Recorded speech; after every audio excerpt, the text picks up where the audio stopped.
Dear students, good morning. I am Manesh Kumar Singh, lecturer from Government Higher Secondary School, Doma. And today we are going to learn the first chapter of your English textbook, Flamingos, the last lesson. And this lesson is written by Alphonse Daudet. So let us start studying the chapter. Alphonse Daudet was a French novelist and short story writer. Alphonse Daudet France के उपन्यासकार और लघु कथा लेखक थे और जो कहानी है the last lesson, the story is setup in the days of Franco Prussian war. तो ये कहानी की पृष्ठभूमि फ्रांस और प्रूसिया का युद्ध है। In the war the France was defeated by Prussia, और इस युद्ध में फ्रांस प्रूसिया से हार गया था। Prussia was then led by Bismarck. ये जो पिक्चर आप देख रहे हैं वो बिस्मार्क की पिक्चर है और ये प्रूसियन आर्मी के लीडर थे। And after sometimes he became the first chancellor of Germany, और कुछ समय बाद वो जर्मनी के पहले चांसलर बन गए। Prussia was then consisted of what now the nations of Germany, Poland and parts of Austria. यदि हम अभी नक्शे में प्रूसिया देखना चाहें, विश्व के नक्शे में, तो प्रूसिया नाम का कोई देश नहीं है, परंतु एक समय था जब जर्मनी, पोलैंड और ऑस्ट्रिया का कुछ भाग मिलकर एक देश हुआ करता था जिसका नाम था Prussia. So let us look at the story. The story covers the times when French districts of Alsace and Lorraine were taken over by Prussia. जैसा कि आप जानते हैं कि प्रूसिया युद्ध जीत गया था और फ्रांस युद्ध हार गया था, तो फ्रांस के दो जिलों को, एल्सेस और लॉरेन को, प्रूसिया ने ले लिया था। The language German was imposed on French people. अब चूंकि फ्रेंच पढ़ाई जाती थी उन दोनों जिलों में, और इसलिए चूंकि जर्मन ने उस जिले को जीत लिया था, जर्मन भाषा वहां पे इम्पोज्ड कर दी गई, थोप दी गई। पीपल वर डीपली क्रश्ड, और लोग टूट चुके थे। दे रियलाइज्ड व्हाट दे लॉस्ट, उनको एहसास हुआ कि वो क्या खो चुके हैं। Now let us look at the theme of the story. आइए हम इस कहानी की थीम को देख लेते हैं कि क्या कहना चाहती है कहानी। Impact of war on a country which has lost the battle. जो देश युद्ध हार चुका है उस पर युद्ध का क्या प्रभाव होता है, इसे हम समझने की कोशिश करेंगे। And second one is linguistic identity, भाषा की पहचान। भाषा एक पहचान देती है। इन दोनों चीजों को हम आगे बढ़ेंगे तो देखेंगे। पहला सीन हम देखते हैं that Franz was hurrying to school. Franz नाम का एक छोटा लड़का है जिसे पढ़ाई में बिल्कुल इंटरेस्ट नहीं है। He was totally not interested in studies, so he used to be late always. वो हमेशा देर हो जाया करता था स्कूल को। Little Franz is late for school as usual. छोटा लड़का जो फ्रांज है वो स्कूल के लिए देर हो चुका था। And he was suppose to prepare with participles, और उसे पार्टिसिपल तैयार करके जाना था। He was afraid of his strict teacher M. Hamel, और वो अपने स्ट्रिक्ट टीचर, अनुशासन प्रिय शिक्षक M. Hamel से डरा हुआ था। M. Hamel would question him on participles, क्योंकि M. Hamel उससे पार्टिसिपल पे प्रश्न पूछना चाहते थे। Tempted to skip the school, तो वो स्कूल से भाग जाना चाहता था। Prussian soldiers were drilling. Prussia के जो सैनिक थे जो नए नए उस जिले में आए थे वो अभ्यास कर रहे थे और फ्रांज उनको देखने के लिए ललचा रहा था। Day was warm and bright, खुशनुमा दिन था। But Franz resisted temptations and hurried to school, परंतु फ्रांज ने अपने आप को रोका, अपने लालच को रोका और तेजी से वो स्कूल की ओर चल पड़ा। जब वो स्कूल की ओर जा रहा था, on the way he saw the town hall. चलते चलते उसने टाउन हॉल देखा, और टाउन हॉल के सामने there was a large bulletin board. एक बड़ा बुलेटिन बोर्ड था, एक बड़ा बोर्ड जिसमें शहर भर की सूचनाएं लिखी जाती हैं, समाचार लिखे जाते हैं, वो बुलेटिन बोर्ड होता है। जैसे हमारे स्कूलों में भी एक बोर्ड होता है जिसमें हम सुविचार या समाचार या सूचना उसमें लिख दिया करते हैं, उसी प्रकार का एक board. The crowd was gathered around the bulletin board. भीड़ लगी हुई थी इस बुलेटिन बोर्ड के सामने। And bulletin board supplied all bad news from the last 2 years। और फ्रांस के अनुसार इसी बुलेटिन बोर्ड से पिछले 2 साल से सारी बुरी खबरें आती थी। कौन कौन सी बुरी खबर? लॉस्ट बैटल्स, हारी हुई लड़ाइयों की खबर। द ड्राफ्ट्स, जो भी चिट्ठी पत्री जर्मनी से आया करती थी, बर्लिन से, वो। And the orders of commanding officer, और जो कमान अधिकारी था प्रूसिया की सेना का, उसके जो आदेश हुआ करते थे वो बुलेटिन बोर्ड से आया करते थे। France thought what could be the matter now. अब फ्रांस को लगने लगा कि अब क्या बात हो गई, अब क्यों लोग भीड़ लगाए हैं बुलेटिन बोर्ड के सामने। While he was hurrying to school, जब वो स्कूल की ओर तेजी से चला जा रहा था, ब्लैक स्मिथ मतलब लोहार एंड वॉचर चौकीदार वर्किंग विथ हिज अप्रेंटिस, तो लोहार और चौकीदार अपने सहायकों के साथ काम कर रहे थे। कॉल्स ऑन, वो चिल्ला के कहते हैं, डोंट गो सो फास्ट बब, लड़के इतना तेजी से मत जाओ, you will get to your school in plenty of time, तुम्हारे पास बहुत समय है स्कूल जाने के लिए। Now when Franz reach the school, जब फ्रांस स्कूल पहुंचा तो स्कूल का जो सीन था हम उसे देखेंगे। Silence like Sunday morning, so there was silence like Sunday morning. जिस प्रकार रविवार की सुबह स्कूलों में सन्नाटा होता है, उस प्रकार का सन्नाटा या शांति थी। And there was no usual commotion, किसी प्रकार का कोई शोरगुल नहीं हो रहा था। And there was no rapping of teacher's ruler on the table, और शिक्षक के डंडे की जो खड़खड़ाहट है वो भी नहीं सुनाई पड़ रही थी। And there was no regular bustle, कोई चहल पहल वहां नहीं थी।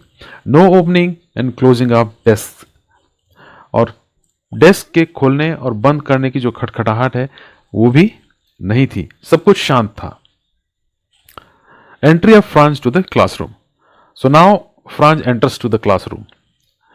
France expected he would get inside the class amid commotion, और उसे लगा कि जब क्लास में शोरगुल होता होगा तो मैं चुपचाप जाके बैठ जाऊंगा क्योंकि लेट हो गया था। But the children were already eight there places, परंतु बच्चे पहले ही अपनी जगहों पे जाके बैठ चुके थे। And M Hamel was roaming with his terrible ruler, और शिक्षक एम हेमेल अपने डरावने रूलर के साथ पूरी क्लास में घूम रहे थे। Franz asked for permission, Franz ने अनुमति मांगी, may I come in sir. Contradictory to his expectation, he was not being scolded for getting late. जैसे उसने सोचा था कि वो जाएगा तो डांट खाएगा, तो उसके विपरीत उसे डांटा नहीं गया। एम हेमेल सेड काइंडली, बड़े प्रेम से एम हेमेल ने कहा, go to your place little Franz, अपनी जगह में जाओ छोटे फ्रांस। We were beginning without you, हम आपके बिना ही आरंभ करने वाले थे। Now the little boy Franz saw many different things that day. The class was silent, the teacher was not angry with him, and the teacher M. Hamel was dressed differently. He was in beautiful green coat. शिक्षक अलग ही तरह से पोशाक पहने हुए थे, हरे रंग का कोट पहने हुए थे, फ्रिल्ड शर्ट पहने हुए थे, and little black silk cap all embroidered, और छोटा सा काले रंग का सिल्क का हैट पहने हुए थे, टोपी पहने हुए थे जिसमें कशीदाकारी हुई थी। और इस पोशाक को एम हेमेल हमेशा नहीं पहना करते थे, स्पेशल डेज स्पेशल फंक्शंस में पहना करते थे। नाउ हमने बात की फ्रांस की, शिक्षक एम हेमेल की, अब स्टूडेंट्स की बात करते हैं। Students in the class, back benches which generally remained empty were occupied by people. पीछे की जो बेंचेस थी सामान्यतया वो खाली रहा करती थी, परंतु आज वहां लोग बैठे हुए थे। There were village people sitting on the last benches, और गांव के लोग उन आखिरी बेंचेस में बैठे हुए थे। People were sitting quietly like students. और ताजुब लगा फ्रांज को कि वे लोग चुपचाप बैठे हुए हैं। ओल्ड हॉसर, जो पुराना घर बनाने वाला मिस्त्री, in his 3 cornered head, the former mayor, पुराना मेयर, द फॉर्मर पोस्टमास्टर, जो पुराना पोस्टमास्टर था, एंड मेनी अदर, और अनेक लोग वहां पे बैठे हुए थे। दे ऑल लुक्ड सैड, और सब के सब उदास लग रहे थे। They had brought their old primers, उन्होंने अपनी प्राइमरी कक्षा की पुरानी पुस्तकों को अपने हाथ में लिया हुआ था। नाउ ये तो सीन था क्लासरूम का। Now MML announces something and that was a thunder clap to everyone. MML कुछ घोषणा करते हैं और वो सबके लिए ऐसा था जैसे कि बिजली कड़क गई हो। In his grave and gentle tone, गंभीर और सौम्य आवाज में ही अनाउंस्ड, उन्होंने घोषणा की, माय चिल्ड्रन, मेरे बच्चों, this is the last lesson I shell give you, ये आखिरी पाठ है जो मैं आपको पढ़ाने जा रहा हूं। The order has come from Berlin, Berlin से आदेश आ चुका है, बर्लिन जर्मन की राजधानी, to teach only German in the schools of Alsace and Lorraine, कि एल्सेस और लॉरिन के स्कूलों में सिर्फ जर्मन भाषा पढ़ाई जाएगी, फ्रेंच नहीं पढ़ाई जाएगी। The new master comes tomorrow, नया शिक्षक कल आ रहा है। This is your last French class, French भाषा की यह आखिरी कक्षा है। I want you to be very attentive, और मैं चाहता हूं कि आप बहुत ध्यान से इस पाठ को सीखें। His words were thunder clap to Franz, Franz को ऐसा लगा जैसे कि उसके कानों में बिजली कड़क गई हो। Franz regretted for not learning. As you know, Franz was not interested in studies. So उसे regret हो रहा है, खेद हो रहा है कि मैंने पढ़ाई क्यों नहीं की। वो क्या सोच रहा है? My books that had seemed such a trouble a while ago. मेरी पुस्तकें जो मुझे समस्या लगी करती थी कुछ समय पहले तक, so heavy to carry, भारी लगा करती थी उठा के ले जाने के लिए। My grammar and my history of the saints, मेरी व्याकरण की पुस्तक और संतों की जीवनी की पुस्तक, वर ओल्ड फ्रेंड्स, मेरी पुराने दोस्त हैं। Now that I couldn't give up, अब मैं उन्हें छोड़ नहीं सकता। और शिक्षक के विषय में क्या सोच रहा है, खेद कर रहा है। MML2, शिक्षक भी, the idea that he was going away, ये विचार कि वो अब जाने वाले हैं, that should never see him again, कि वो उन्हें फिर से नहीं देख सकेगा, made him forget all about his ruler and how cranky he was, तो वो भूल गया कि वो उनका खतरनाक रूलर और कितने वो क्रैंकी थे, इस बात को वो भूल गया। And they all are regretting their lost nation, सबके सब अपने खोए हुए देश पे खेद मना रहे हैं। It was in the honor of his last lesson that he had put on his Sunday clothes. अपने आखिरी पाठ को सम्मान देने के लिए उन्होंने इस प्रकार की पोशाक पहनी हुई है जो कि वे अक्सर रविवार को पहना करते हैं। The old people from village had gathered. पुराने लोग, बूढ़े लोग इकट्ठा हुए हैं क्लास में। As they were sorry, कि वे खेदित हैं, दुखी हैं। पहला, दे हैड नेग्लेक्टेड स्कूल, कि उन्होंने स्कूल को नजरअंदाज किया। दूसरा, to pay respect to the old master for his 40 years of faithful service, और उस पुराने शिक्षक जिसने 40 वर्ष तक के ईमानदारी से सेवा की है, उनको सम्मान देना चाहते थे। और तीसरी बात, showing respect to their country that was theirs no more, और अपने देश को सम्मान देना चाहते थे जो कि अब उनका नहीं है, और इसलिए गांव के सारे लोग वहां पे इकट्ठा हुए थे। MML questions Franz on participles, जैसा कि डिसाइडेड था, as it was decided to ask participle from Franz, the teacher MML ask questions from Franz. Franz thought that he would speak confidently, Franz को लगा कि मैं आत्मविश्वास के साथ जवाब दे लूंगा। Franz got confused on the very first word, परंतु फ्रांज ने पहला शब्द भी अच्छे से नहीं कह पाया। And Franz was sorry for not being able to speak and could not face M. Hamel. और फ्रांज खेदित महसूस कर रहा था कि वो कह नहीं पा रहा है और अपने शिक्षक की ओर वो देख भी नहीं पा रहा था. M. Hamel for the neglect of learning blames. M. Hamel अब सोच रहे हैं कि किसका दोष है, किसको दोष दिया जाए कि हमने पढ़ाई में ध्यान नहीं दिया. तो पहले कहते हैं the people of Alsace are responsible are to be blamed who kept learning for tomorrow. Alsace के लोग जिम्मेदार हैं क्योंकि उन्होंने सीखने को कल के लिए टाल दिया. दूसरे जो जिम्मेदार हैं, parents preferred to put their children on fields, कि माता पिता अपने बच्चों को खेतों में काम में लगा दिया करते थे जबकि उन्हें पढ़ाना चाहिए था. And third he blames himself, और अंतिम में वो अपने आप को ब्लेम कर रहे हैं, दोष लगा रहे हैं for not taking his classes seriously, कि उन्होंने अपने क्लासेस को गंभीरता से नहीं लिया. Sending students to water his plants, कि उन्होंने पढ़ाई के समय छात्रों को बगीचे में पानी डालने भेज दिया. And giving holidays when he wish to go for fishing, और जब उनका मन हुआ करता था कि आज मछली पकड़ने जाना है तो वो छुट्टी दे दिया करते थे. इन सारी बातों को याद करके वो ब्लेम कर रहे हैं.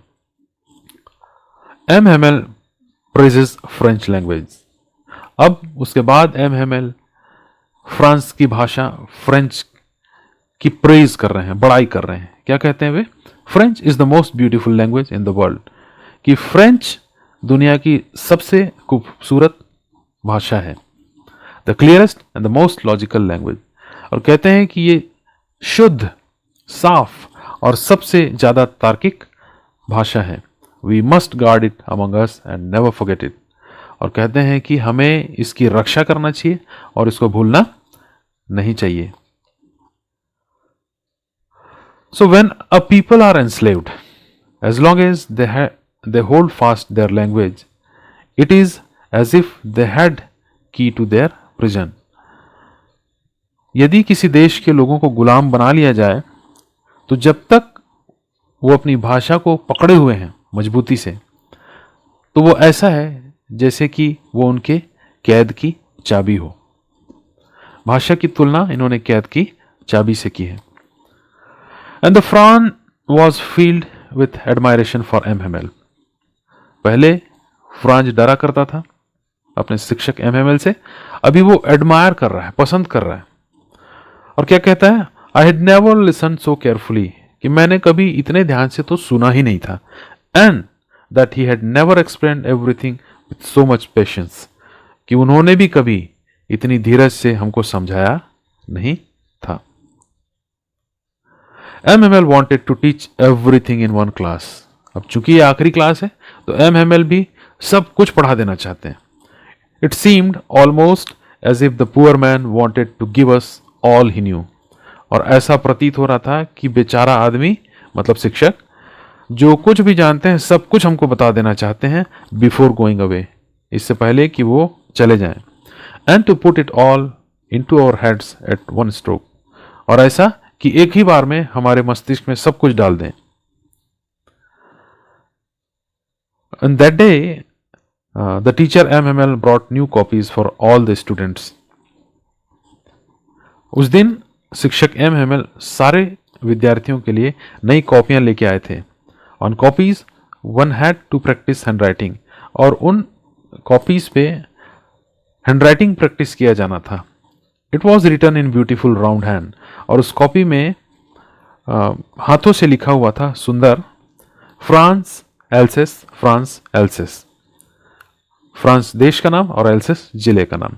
It looked like little flags floating everywhere in the school room, और जो लिखा हुआ था वो ऐसा लग रहा था कि जैसे छोटे छोटे झंडे पूरे रूम में तैर रहे हैं, पूरी कक्षा में तैर रहे हैं. Everyone was set to work. प्रत्येक जो कक्षा में उपस्थित था काम में लगा हुआ था. एवरीथिंग वाज क्वाइट, सब कुछ शांत था. Only sound heard was scratching a pen over the paper, और केवल एक आवाज सुनाई पड़ रही थी, और वो क्या थी?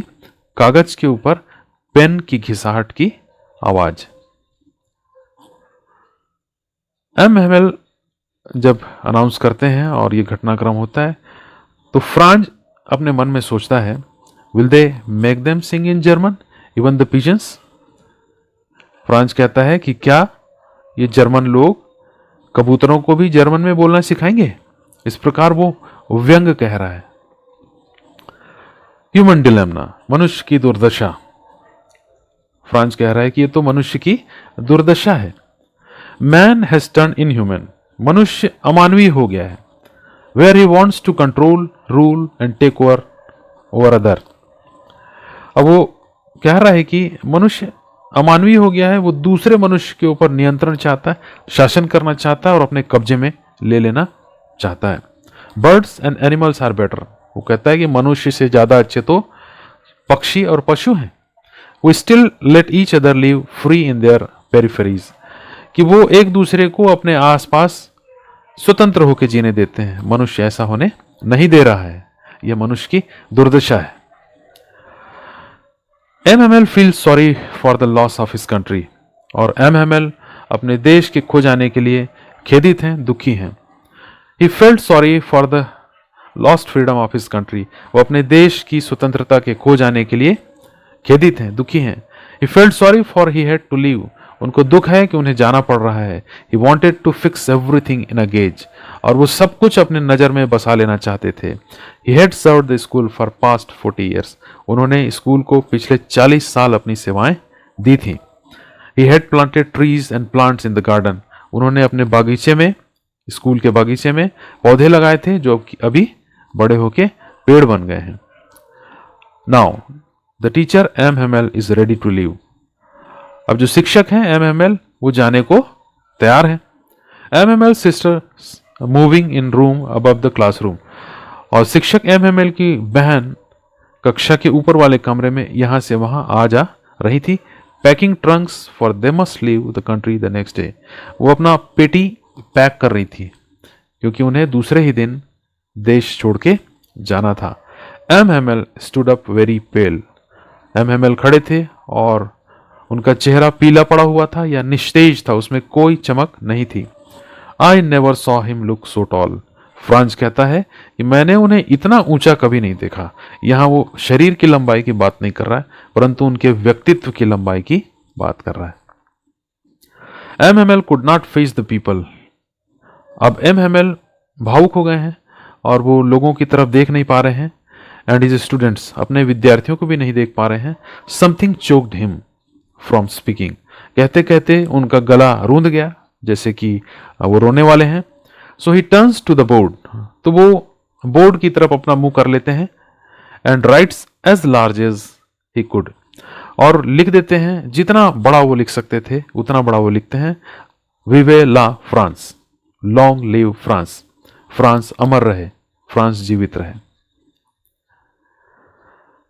सो here we completed the lesson. Dear students, Google form will be sent to you with this video, and I request you to please solve the Google form and submit. Thank you very much. Thanks a lot for listening to me carefully.